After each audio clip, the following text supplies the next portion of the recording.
അമിതമായി എണ്ണയും മധുരവുമുള്ള ഭക്ഷണ സാധനങ്ങളിൽ മുന്നറിയിപ്പ് നിർദ്ദേശം നടപ്പാക്കാനൊരുങ്ങി കേന്ദ്ര ആരോഗ്യ മന്ത്രാലയം. ഭക്ഷണ സാധനങ്ങളിൽ എത്രമാത്രം എണ്ണക്കൊഴുപ്പും പഞ്ചസാരയും ഉണ്ടെന്നും കേന്ദ്ര സർക്കാരിന് കീഴിലുള്ള സ്ഥാപനങ്ങളിൽ മുന്നറിയിപ്പ് ബോർഡ് സ്ഥാപിക്കും. നാഗ്പൂർ, എയിംസ് ഉൾപ്പെടെയുള്ള സ്ഥാപനങ്ങൾക്ക് ബോർഡുകൾ സ്ഥാപിക്കാൻ നിർദ്ദേശം നൽകി കഴിഞ്ഞു. സിഗരറ്റ് കവറിൽ നൽകുന്ന മുന്നറിയിപ്പുകൾക്ക് സമാനമായി എണ്ണയുടെയും മധുരത്തിന്റെയും അമിത ഉപയോഗം തടയാൻ പ്രചരണം ആരംഭിക്കുകയാണ് ലക്ഷ്യമിടുന്നതെന്ന് ദേശീയ മാധ്യമങ്ങൾ റിപ്പോർട്ട് ചെയ്തു. ഭക്ഷണശാലകളിലും പൊതുസ്ഥലങ്ങളിലും സർക്കാർ സ്ഥാപനങ്ങളിലും മുന്നറിയിപ്പ് ബോർഡുകൾ വയ്ക്കും. സമൂസ, ജിലേബി, ലഡു, വടപാവ് പോലുള്ള ഭക്ഷണങ്ങളിൽ അടങ്ങിയിരിക്കുന്ന ആരോഗ്യത്തിന് ഹാനികരമായ വസ്തുക്കളെക്കുറിച്ച് ജാഗ്രതാ നിർദ്ദേശം നൽകും.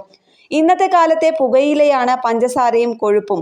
എന്താണ് തങ്ങൾ കഴിക്കുന്നതെന്ന് ജനങ്ങൾ ബോധവാന്മാരാകേണ്ടത് അനിവാര്യമാണെന്ന് cardiological society of India Nagpur ഘടകം president doctor Amar Amale Times of ഇന്ത്യയോട് പ്രതികരിച്ചു.